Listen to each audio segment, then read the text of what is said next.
Background: my husband, 35-year-old man, and I, 33-year-old woman, have been married for 5 years. We own a beautiful vacation home on the beach that we built ourselves and use throughout the year. My in-laws, who are in their 60s, have always been welcome guests, visiting for a few weeks here and there and contributing financially towards maintenance costs. Last month, my in-laws suddenly announced they were selling their house to downsize and move into a tiny condo. Apparently, they've been secretly harboring this idea for months, never mentioning it to me or my husband.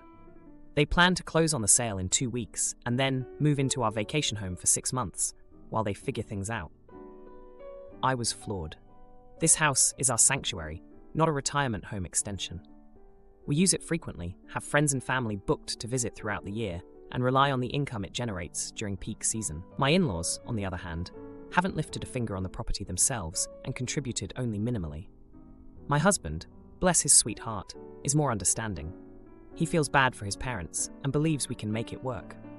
His in-laws, sensing my resistance, are now guilt-tripping us, claiming they have nowhere else to go and offering to pay significantly more than their usual contribution. Am I the idiot for refusing to let them move in?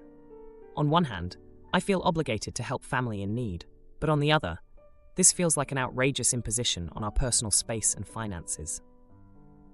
Edited to add an update, as it'll likely get lost down in the comments. I'll give a quick update while I wait to get the kids from school and answer a few questions I saw pop up. We co-own the beach house. We bought it in 2020 when interest rates were super low before houses skyrocketed. The in-laws have helped us with projects and pay for a few things, but so do my parents, so we have never thought of their contribution as anything but help from parents. They had their annual Old Farts Christmas party, their words not mine, there this past December, and had the place for a week free of charge for them and all their guests. So they definitely have gotten plenty of use of it. We had a come-to-Jesus moment yesterday, and I was the jerk to my husband. I told him I was done, and I wasn't even entertaining them staying there as it's our business, and this is bad business. I basically told him I was over his mom, and it was at the point I'm about to peace out, because I can't handle her shoot anymore. Previously, I was no contact with her, and would entertain them when they'd come to visit. They never stayed at our house as we live relatively close to them. He still has no clue if they're truly selling their house, if they're upside on bills or they're just jerks. But I honestly don't care. My parents are immigrants and own a restaurant and have worked their asses off to create a fantastic life for me and my siblings. They also taught us the value of money and working hard for the things we have. The vacation home was bought cheap, but 90% of the renovations were done by me during my free time. Renovations are my true love. Nursing pays the bills, I love it too, but it doesn't fill the creative cup. I told him he'd lose the house to his parents over my dead body, and if he feels the need to financially set them up, he can do so with extra money he earns from picking up shifts, also a nurse. Basically, I told him their failure was not an emergency on my part. They have always kept up with the Joneses and spent exorbitantly. So they might be broke, and again, I don't care. I have barely tolerated his mom for the past few years. I'll be cordial, because I was raised well. But I'm over-tolerating their nonsense. I will say he does see all this crap she pulls, but he was raised that mom knows best. He's Puerto Rican, so this is partially cultural. But I'm done. I worked yesterday and busted my butt, and then drove the kids to the beach house last night and picked up dinner. And we are there, and I just thought, frick no. So time will tell, but he called his parents and on speakerphone told them they couldn't stay, but the offer to condo hunt is still open. But he needs to know the price range and all that jazz. His mom cried, and I flipped the phone off. So as of this moment, it's not happening. I also told him, if it's a problem, he can quit claim deed the beach house, and I'll cover the expenses and manage it myself, because mama don't play. Now, for a few comments before the update. Not the idiot. Nope, nope, nope. As a retired senior, our planning was done years in advance. I read every best place to retire article, researched possible spots. We even traveled to a few close areas to scope them out. We made a list of things that would be more important as aging people. Health facilities, activities meeting our declining abilities, transportation toward the time we wouldn't be able to drive, even assisted living facilities and veterinarians. We spent the 2 years before the projected bug-out date getting rid of stuff and storing what we knew wouldn't be needed immediately. If you let your in-laws descend on your home, you'll have a hard time prying them out. Tell your husband no, and don't back down. This is shitty planning on their part. Youth can do things on the spur of the moment and still have time to retrench if things go wrong. Retirement is different. You will suffer more if they can't make up their minds or things go pear-shaped because they don't know what they are doing. Comment 2. No freaking way. They should have had things figured out before they sold their house. How do you know if they even plan on moving out? Where is their furniture going? This would be a marriage-ending decision for me. Now, for the update. Hey Reddit, back with an update on the in-law vacation home saga. It's been a chaotic couple of weeks, and I've got some news that's going to knock your socks off. So, after the whole blow-up with my husband about his parents wanting to move into our beach house, things got pretty tense at home. My husband, who's usually the peacemaker, was caught between a rock and a hard place. His parents on one side and his fuming wife on the other. I was adamant that our vacation home wasn't going to become a half-year retirement spot for his folks. Now, remember how I mentioned that my in-laws like to keep up appearances? Well, turns out they were hiding more than just their downsizing plans. A few days after our big argument, my husband comes home looking like he's seen a ghost. He sits me down and drops the news. His parents are flat broke. All those years of lavish spending and trying to outdo the neighbors left them with nothing but debt. They weren't just downsizing, they were desperately trying to stay afloat. I was floored. Here I was, thinking they were just being entitled, but they were actually in deep trouble. My husband, bless his heart, felt even worse now. He wanted to help them, but he also knew our beach house wasn't the answer. We decided to sit down with his parents and have a heart-to-heart. It was one of the most awkward conversations of my life. They admitted everything. The debt, the desperation, the whole 9 yards.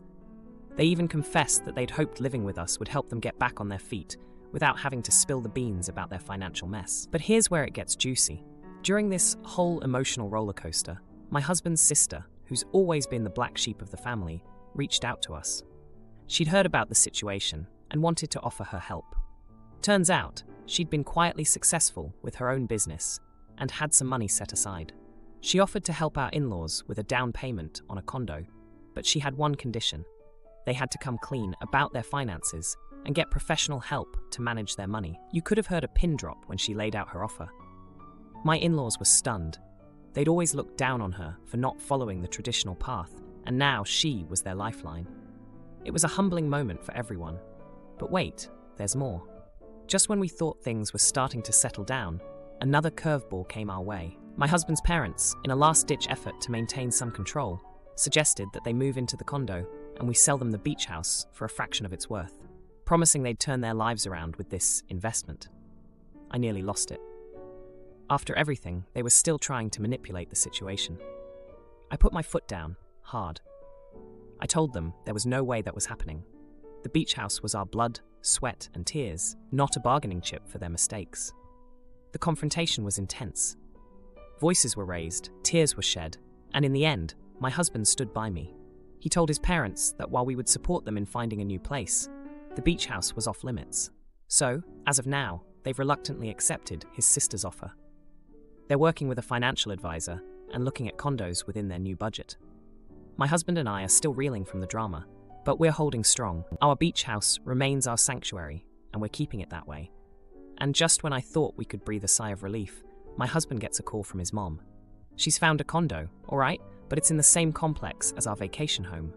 She said it was fate, and that they'd be neighbors whether we liked it or not. I used to be a stripper to support my family after my brother's addiction ruined us, and now he shames me and makes religious remarks. Oh boy, he and his wife tried to embarrass me at a family gathering. I kicked them out of my house. Many people support my decision, but some think it's wrong to evict them while they are expecting a child. I feel betrayed by my parents for helping my brother find a new place to live using the money I gave them. I confront my brother at his church and set the record straight about my sacrifices for our family. His wife accuses me of trying to ruin their lives. I decide to cut ties with them. Oh boy. I am having a hard time feeling remorseful, and I am unwilling to apologize for calling out my brother and asking him to vacate my property. I have given him many chances to stop this behavior, but my brother won't stop shaming me for having been a stripper before I got my prestigious job. These are his literal words. I'm a nurse anesthetist. He has been making offhand remarks about me having been a stripper since he found out 6 years ago. He goes on long tirades about how I am ungodly, unholy, and that the sins I committed can never be forgiven unless I repent and let Christ into my heart. I am not religious, and I'm certainly not a Christian, and I will never be one. But my brother refuses to accept this. Also, I only started stripping because of his drug and gambling addiction, which ruined mine and our parents' lives. He remortgaged their house, took out loans and several credit cards in our parents' name, and even sold our parents' identity to his former dealer. I didn't know how bad the situation was until I came home one day from university and found strangers living in our house. My father was too embarrassed to let me know they were living out of their car. They also never reported my brother to the police because my parents didn't want him back in prison. Last time he went in for 2 years, me and my parents were blackmailed to pay his prison debt. So, when I found out my parents, baby sister, and baby brother were living out of their car, I decided to work as a stripper. I made good money, and with that money, I was able to house my family, pay off my parents' debt, my brother's debt, and put my younger siblings through college, university. During that time, I also paid for his rehab, and he got his act together. Now he is happily married, employed, sober, and with a child on the way. FYI, I paid for his wife's IVF treatments. Last Sunday, our parents invited some people over for a big catered dinner. My brother and his wife thought this would be the perfect time to turn it into what he called a whorevention and embarrass me in front of all the guests. I completely lost it. I was so enraged that I spent most of the evening cussing him and my sister-in-law out. I reminded him that I would never have been a stripper if he hadn't tried to ruin us. On Monday, I drew up an eviction notice and sent it to him. I want to cut all ties with him and his family. I am truly done with him. Almost everyone is telling me I am right in being angry, but that it's terrible to kick him and his wife out when they are due to have their first child in 9 weeks. My parents are begging me to forgive him, and honestly, I feel like I have been, and I'm being reasonable. I've given them 90 days. I am done being called the intimacy worker of Babylon and the downfall of mankind. Apologies for the length, but I thought I needed you all to know as much as possible, and I feel like I'm losing my mind. I had to repost this because the moderators locked it down for breaking the rules. I've edited it and reposted it for judgment. Thanks, edit. For clarity, I stripped for 5 years and used the money from that to claw myself and my family out of debt and pay for my brother's rehab. I haven't stripped in over a decade. I paid for my sister-in-law's IVF and bought the house my brother and his wife live in with my nurse anesthetist money. That is why he doesn't feel bad about asking me for help now, because this money wasn't made from sinning. Also, my sister-in-law is just as bad as he is. Now, for a few comments before the update. Comment 1. Not the idiot. I'm sitting here happily imagining you saying, in front of the guests, well, you forced me to strip.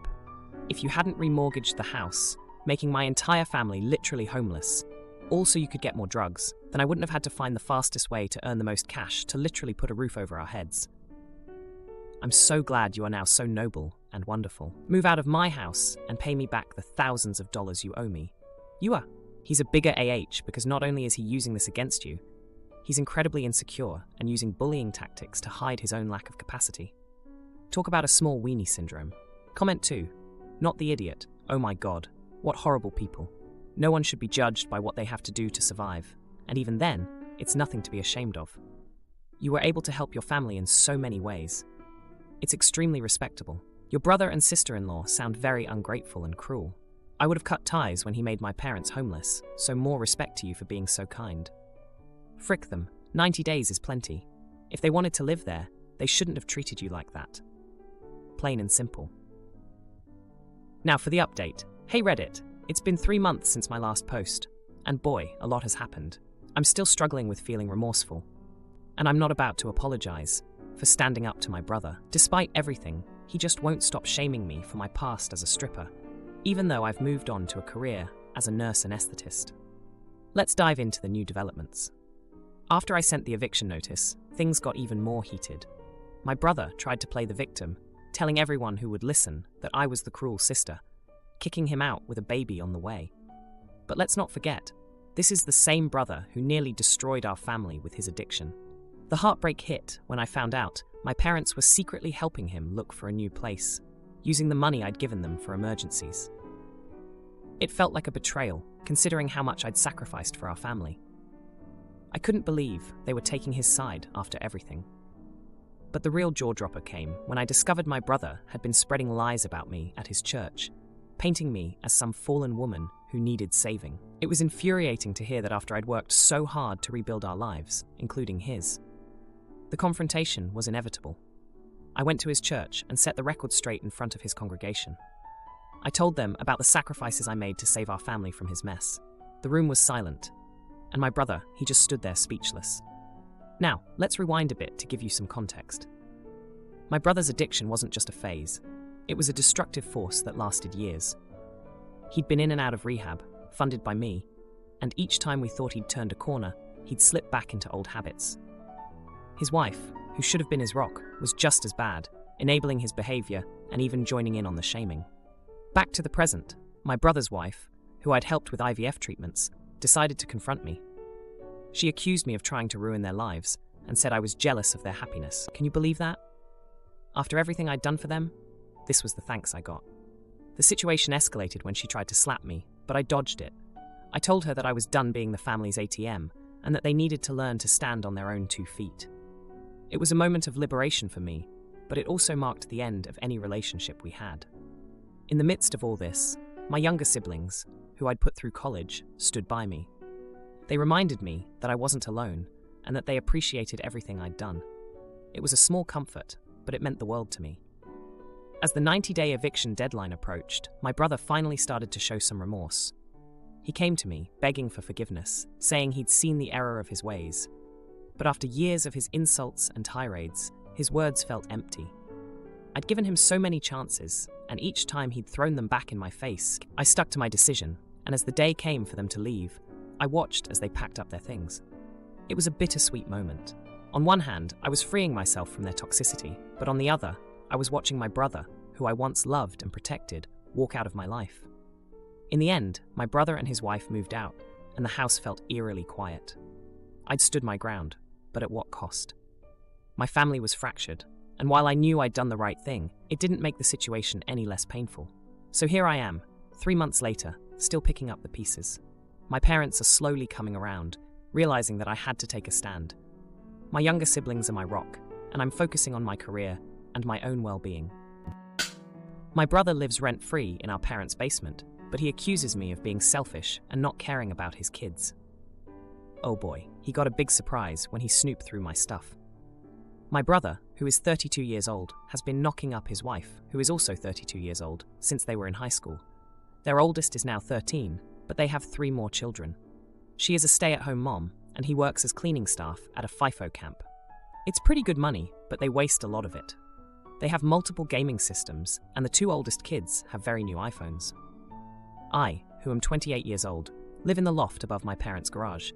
I do not pay rent because my folks want me to save up for my future. I help out around the house, and I buy groceries for my parents as well as myself. My brother and his family live in the in-law suite in my parents' basement. It was supposed to be a rental to get them some extra money for when they retire, but after my brother lost his job because he would not get vaccinated, our folks let them move in. I also loved to buy them gifts, but my brother and his family always needed exactly what I happened to give them. For example, I brought my mom a very colorful bag from Colombia called a mochila. It is just a woven cotton shoulder bag made with very vibrantly colored yarn. My niece, who is 9 years old, saw it and wanted to use it for a project at school, where she promptly lost it. I got my father a bottle of Van Winkler bourbon since he loves to have a drink after a long day. My brother and his wife found it and drank it mixed with orange juice because it was so strong tasting. So now I do other stuff. I took my mom to go see Anastasia, and I got us really good seats. No one else was invited. I took my dad out for a steak dinner, and then to a speakeasy in our city, and treated him to a $160 cocktail. These are things my parents love doing, but won't waste money on. I keep the groceries I buy in my loft. I will make meals for my parents and have them over. Or I will bring the ingredients and cook with my dad. My brother started asking why I don't leave the groceries in the freezer, fridge, or pantry that they have access to, and why I stopped buying my parents gifts. He says that I'm living there for free and I should give them more. I asked him how much he was paying them in rent or how he was contributing to the household, and he said he was tired on the weeks he was home and that his wife and kids were too busy to help. I work a full-time job, I volunteer at a cat rescue, I do theatre sports as a hobby, and I still manage to help with yard work, housework, errands, and helping with my grandmother, who is in a locked-in facility for dementia patients. I pointed this out, and he said I was being a little witch. I said I wasn't stupid enough to leave anything around that he or his family could steal. Now we are fighting, and my parents are upset. His wife called me a jerk for not sharing the treats I buy for my parents. I can afford to buy treats for my parents and me, but not for 5 more people who do not contribute. Now, for a few comments before the update. Now we are fighting, and my parents are upset. To be frank, your parents should be upset that their son is an anti-vaxxer idiot who can't support his 4 children. And they should be upset at how casually and frequently he exploits them. But since they're probably focusing on the lack of peace around the house and want you two to stop fighting, so stop. He wants to make little comments. Just ignore them and say something wholly unrelated in response. He wants to try texting things. Block his number. Same goes for his unemployed wife. She has nothing of value to say, so stop pretending she does by addressing her comments as if they deserve to be acknowledged. Not the idiot. You did give physical gifts, and your brother and his family have used them instead of the intended recipients. You might not pay rent in money, but you do contribute to the household in that you help with chores and other things. The whole "I do not pay rent due to my parents wanting me to save up for my future" very much gives off "I offered at least once or twice, but no, and here's why" energy. Your parents should be the ones dealing with your brother, sister-in-law, and their kids, because it's going to get worse before it gets better. I know that my mom and stepdad would kick me out if I was behaving like your brother and sister-in-law are behaving. Now for the update. Hey everyone, back with an update on the situation with my brother and his family living in my parents' basement. It's been a tense 3 days, and I can hardly believe what's gone down. So, after our last fight, things were tense. My brother was still fuming about me not sharing groceries and gifts with his family. I thought it would blow over, but boy was I wrong. 2 days ago, I came home from work to find my brother waiting for me in the driveway. He had this look on his face, like he was ready to explode. He started accusing me of being selfish and not caring about his kids. I tried to stay calm and explain that I'm just looking out for our parents, who have been way too generous with him already. But then, he dropped a bombshell. He said that he knew I had been saving up to move out, and that I had a decent amount stashed away. I was shocked. How did he know about my savings? I never told anyone about that, not even my parents. It turns out, he had been snooping through my stuff when I was out volunteering at the cat rescue. I was livid. I told him it was none of his business, and that he had crossed a line. We argued back and forth until my dad came out and broke it up. He told my brother to back off and reminded him that he was living in their house rent-free. The next day, I thought things would cool down, but nope. My brother's wife cornered me in the kitchen while I was making dinner for my parents. She started crying, saying that they were struggling and that I should be more understanding. She even tried to guilt-trip me by saying that their youngest, who's only 4, didn't understand why Uncle wouldn't share his food. I felt bad for the kids. I really did, but I stood my ground. I told her that they needed to start taking responsibility for their own lives and stop relying on everyone else. But here's where it gets crazy. Later that night, I heard noises coming from the garage. I went down to check it out and found my brother trying to break into my loft. He was halfway through the window, and I caught him red-handed. I couldn't believe it. My own brother was trying to steal from me. We had another huge fight, and this time, my parents heard everything. They came out and saw what was happening. My mom was in tears, and my dad was angrier than I've ever seen him. They finally had enough. They told my brother that he had 1 week to find a new place for his family. My parents were done enabling his behavior. It was a tough moment for everyone, but it felt like a long time coming. Now here's the twist. Today, I got a call from my brother. He was crying, apologizing for everything. He said he had been stressed about money and didn't know what to do. But that's not the juicy part. He confessed that the real reason they were in such a bad spot was that he had racked up a ton of debt on online gaming. He had been hiding it from everyone, even his wife. He said he was desperate and didn't know how to fix it. I was floored. I knew they wasted money, but I had no idea it was this bad. He begged me not to tell his wife or our parents. He said he would get help and try to make things right. If you liked this video, you'll probably like these too. Also, while you're here, please consider subscribing. It's your support that keeps this channel alive and allows me to make better and longer videos. Have a great day.